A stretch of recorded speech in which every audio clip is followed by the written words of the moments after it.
Taste the Daily.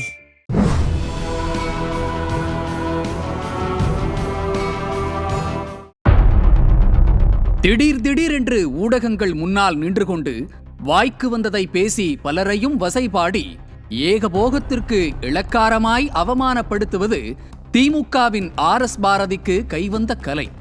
ஒரு mic கிடைத்துவிட்டால் போதும், உடனே நீதிபதி, பட்டதாரி, மருத்துவர் என்று எதுவுமே பார்ப்பதில்லை. யாராக இருந்தாலும் கேவலமாய் பேசுவதுதான் கொள்கையே இவருக்கு. சமீபத்தில் சென்னையில் மேடையும் மைக்கும் கிடைத்துவிட்டது என்று அவர் பேசிய பேச்சுக்கள் இருக்கிறதே, ஐயையோ, அப்படியே பொன் எழுத்துக்களால் பொறிக்கப்பட வேண்டியதுதான் குறை. தமிழகத்தில் மருத்துவர்கள் உருவானது திமுக போட்ட பிச்சையாம். அதோடு தமிழகத்தில் இன்று நாய் கூட BA பட்டம் வாங்குகிறது என்று ஒட்டுமொத்த மருத்துவர்களையும் கஷ்டப்பட்டு படித்து பட்டம் வாங்கியவர்களையும் அவமானப்படுத்தி பேசியிருக்கிறார் திமுகவின் ஆர்.எஸ். பாரதி. திராவிட இயக்கம் இல்லை என்றால், கம்யூனல் ஜீவோ இல்லை என்று சொன்னால் இத்தனை டாக்டர் போர்டு தங்காது. BA அப்படின்னு போர்டு எழுதி மாட்டுவாங்க. காரணம் என்னென்னா, ஊர்லேயே ஒரே ஒரு BA தான் இருக்கும். இப்போ நாய் கூட BA வாங்குற பட்டம் ஆகி போச்சு நம்ம ஊரில். ஏற்கனவே தமிழகத்தில் பட்டியல் சமுதாய மக்களுக்கு நீதிமன்ற பதவிகள் கிடைத்தது திமுக போட்ட பிச்சை என்று பேசி வகையாக வாங்கி கட்டி கொண்டார். அதற்கே வழக்குகளை சந்தித்து மன்னிப்பு கேட்கும் அளவிற்கு பிரச்சனை பெரிதானது.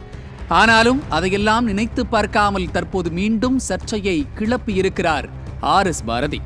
இது இவருடைய எண்ணமா அல்லது இதுதான் திமுக சொல்லும் திராவிட மாடலின் எண்ணமா என்ற சந்தேகம் இந்த இடத்தில் எழுவது நியாயம்தானே. வயதாகிவிட்டதால் ஏதேதோ உளறிக் கொட்டிக் கொண்டிருக்கிறார் என ஏற்கனவே ஆர்.எஸ். பாரதியை மிக கடுமையாக விமர்சித்திருந்தார், எச்சரித்திருந்தார் எதிர்க்கட்சித் தலைவர் எடப்பாடி கே. பழனிசாமி. ஆனாலும் கூட வாயை அடைக்காமல் இப்படி பட்டதாரிகளை அவமானப்படுத்தும் வகையில் ஆர்.எஸ். பாரதி பேசியிருப்பதால் கொந்தளித்து கிடக்கிறது தமிழ்நாடு. யாரை நாய்கள் என்று பொருள்படும்படி சொல்கிறார் ஆர்.எஸ். பாரதி?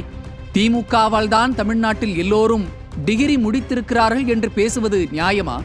டாக்டர்கள் ஆனதும் திமுகவால் தான் என்று வாய் கூசாமல் பொய் சொல்வது ஏன்?